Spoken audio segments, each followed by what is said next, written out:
Sonte do t'ju tregoj të vërtetën e TikTokut. A e dini se statistikat e TikTokut në Amerikë janë bllokuar? Po, janë bllokuar dje, bile ka filluar që par dje. Çdo të thotë kjo. Tani po ja u tregoj. Duhet të dini që në Amerikë TikTokun, me anë të TikTokut njerëzit paguhen. Pra marrin para në bazë të klikimeve, nuk diskutohet, por dje janë shqetësuar që të gjithë. Bile sot pash me qindra video, por shumë prej këtyre edhe në Amerikë nuk e kuptojnë se çfarë po ndodh. Dhe tani po ju them jo sepse unë i di të gjitha, por këto janë informacione që i gjeni gjithandej, mjafton që të lexosh. Atëherë, si gjithmonë, kush është rastësisht dhe nuk e ka bërë ende, bëjni like faqes dhe videos që të shihemi sërish dhe ju falenderoj që jeni për bashkë. TikToku duhet të dini që funksionon me pagesë, që në fillim, bile është bërë në këtë forum, sepse u formua, do t'ja u them historinë e TikTokut, por u formua i tillë pra që të pagonte, sa do pak të pagonte njerëzit. Dhe kjo do i detyronte njerëzit që të lidheshin me të dhe ishte zgjidhja më fantastike. Dhe tani po ju them se çfarë ndodhi. Në të vërtetë, në Amerikë, ç'është e vërteta, ka ndodhur një problem, dje dhe par dje, i quajtur bug, që ka fshirë të gjitha statistikat i ka vendosur në zero. Pse kjo? Sepse ashtu siç njerëzit e dinë, TikToku u ble, le të themi, nga amerikanët, por vetëm për Amerikën, pra ekskluzivisht për Amerikën. Ç'është territori amerikan, Trump, së bashku me qeverinë e tij, vendosi që nëse do të funksiononte TikToku në Amerikë, do ta merrin ata që ta menaxhonin ata, ndryshe do ta mbyllnin. Dhe TikToku pra vendosi që të bie dakord për sa i përket Amerikës. Kanë aksionet kryesore, nuk diskutohet, por që jo e shqitur totalisht si shoqëri, por vetëm për Amerikën, pjesën që merret në Amerikë. Pra, aksionet kryesore i ka Amerika. Dhe tani po bëhen azhurnime, po bëhet ndryshimi, sepse do dalë TikToku 2. Tani çfarë ndodh? Duhet të dini që nuk do ndodh vetëm në Amerikën, po ajo që do ndodh edhe në botë, sepse amerikanët do shtrihen gjërë edhe në botë. Pra, atë aplikacion që shihni tani do të ndryshojë. Pra, do të ndryshojë sepse statistikat, ato që shihni aty me fjalë, nëse ju do keni klikime, do keni momente live etj, këto shtojnë të ardhurat financiare dhe në fund të muajit merrni diçka. Pra, këtë po bëjnë në Amerikë, por si lindi TikToku që është bërë tani kaq i famshëm? Tani po ja u tregoj. Atëre, duhet të dini që TikToku lindi nga një ide tjetër. Nuk lindi si TikTok, por lindi si diçka tjetër. Ishte pikërisht një tip i quajtur Alex Zhu, që kishte dëshirën të bënte, sepse ishte një programator shumë i zgjuar, një programator gjithmonë kinez, dhe shkoi në Silicon Valley. Shkoi sepse mendonte, kishte një startup në mendjen e tij, të bënte diçka, pra si mund të quhet, një aplikacion të ri. Dhe ai mendoi që aty do ta mbështesnin, pra do ta shoqëritë e mëdha, duke filluar nga Facebook, nga Instagrami, apo sepse Instagrami atëherë nuk ishte ende i përbashkët me Facebookun, apo edhe nga YouTube e tjerë. Mirë po, askush nuk i dha mundësin. Dhe ai ç'bëri? U kthye, bile ai nuk ishte vendosur që të rinte sa më gjatë Alex në Silicon Valley, në Amerikë, por vendosi që të kthehej. Pra, i ndërpreu takimet që javën e parë e kuptoi se ku ishte thelbi, sepse e dinte shumë mirë që nuk do të shkonte as gjikundi nëse do të teste me ta, dhe u kthye në Kinë. Aty bëri një aplikacion. Nëse mbani mend, aplikacioni ishte Musical.ly. Çfarë bënte me këtë aplikacionin? Ai një aplikacion i thjeshtë ishte, me anë të këtij Musical.ly, që ishte një lloj aplikacioni që ti këndoje, ajo të rregullonte zërin. Me fjalë, një lloj rregullim zëri me autotune, nëse e keni parasysh. Dhe ti këndoje këngë, regjistroheshe aty, mirë po sa më shumë dëgjonin njerëzit, dhe aq më sepse ku ishte thelbi që ai zgjuarësia e tij. Pse duhet të lidheshin me të? Pra, pse duhet të futeshin në këtë Musical.ly njerëzit?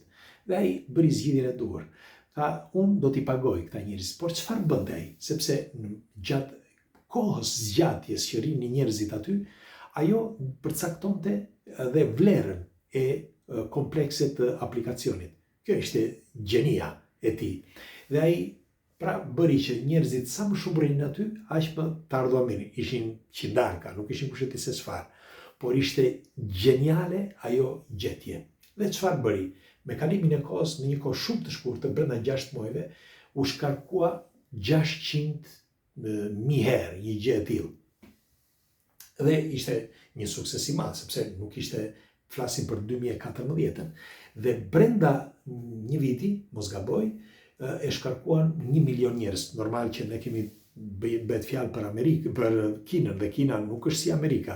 Kinezët janë më shumë interaktiv, pra me rrjetet sociale. Dhe kjo e ndihmoi shumë Aleksin. Dhe në atë moment, kur sa e panë këta bosat e mëdhenj amerikanë, pra Silicon Valley, filluan që t'ja kërkonin. Ishte i pari, ishte Zuckerberg që ja kërkoi i pari që ta blinte Musical.ly. Dhe sepse arriti një sukses maramenc.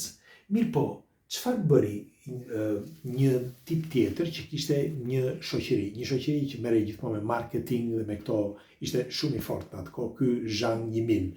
Zhang Yiming që ka tani TikTokun, ai kishte atë ByteDance, është një shoqëri e madhe, pra që në atë kohë nuk kishte ndonjë vlerë të madhe shoqëria, por ishte i zoti dhe kishte të ardhurë financiare. Ai çfarë bëri?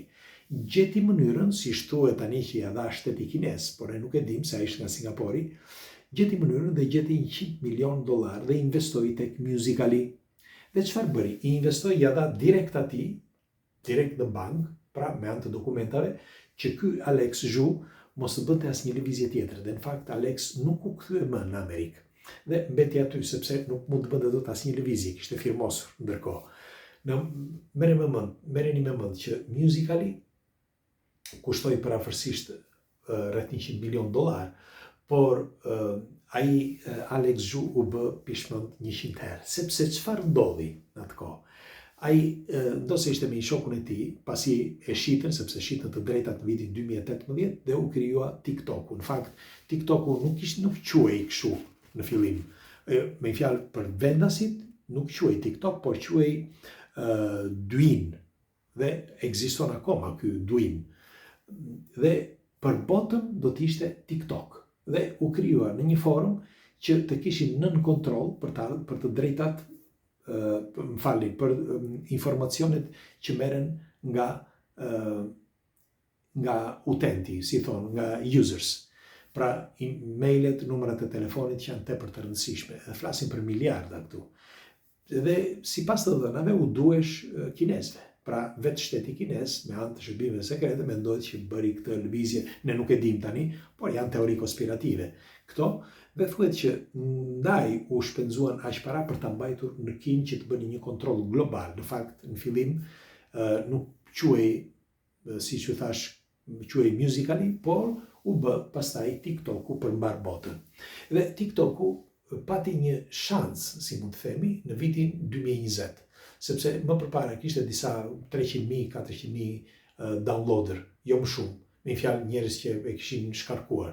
Por kur ndodhi problemi i atij problemi që mbylli gjithë botën, merreni me mend, e shkarkuan 1 miliard njerëz. Sot TikToku është parafërsisht ka rreth 2 miliard klikime, 2 miliard users, pra njerëz që kanë shkarkuar, dhe është një nga aplikacionet më të shkarkuara. Por të mbani mend një gjë, nuk është më i shkarkuari, sepse aplikacioni më i shkarkuar është Facebook. Pastaj është Instagrami, dhe pastaj vjen YouTube-i, pastaj vjen TikToku. Pra, nëse do flasim për vendin e parë, është Facebooku. Pra, Facebook ka rreth 3 miliard, më falni, e 200 milion users.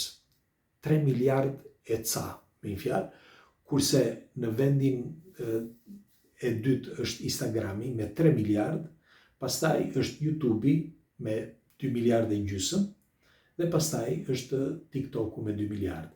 Pra, duhet të dini që çdo aplikacion varet edhe nga userat, pra nga ata që e përdorin aplikacionin. Kështu që rëndësia është e tillë. Megjithatë, në bursë, për shembull, TikToku ka arritur 150 miliard si buxhet i aplikacionit dhe mbahet tani si një nga aplikacionet më të klikuara, sepse është diçka e thjeshtë. Ju shikoni që vetëm scrolling, dhe siç ju kam thënë dhe herë të tjera, është të studiuar për të qenë i tillë, sepse duhet që të mbani njeriu, pra është studiuar nga psikolog, nga shkencëtar, nuk është një diçka kështu do si do, nuk është diçka e thjeshtë, nuk është diçka banale, absolutisht jo. Por është studiuar për të mbajtur në kontroll mendjen e njeriu, sepse është pikërisht ai scrolling që bën njeriu, që mban aty. Ti kur lëviz shpejt e shpejt, ti nuk e merr informacionin, mos e duket se e merr, por ti shikon tjetrën dhe ti të duket sikur merr informacion, por informacioni i vërtet nuk është ai. Informacioni i vërtet është kur ti kërkon dhe lexon, kur e kërkon ti informacionin, jo kur të shfaqet informacioni.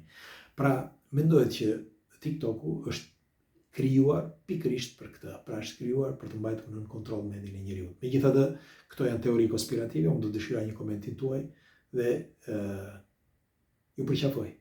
Kalofshi bukur, faleminderit që jemi bashkë.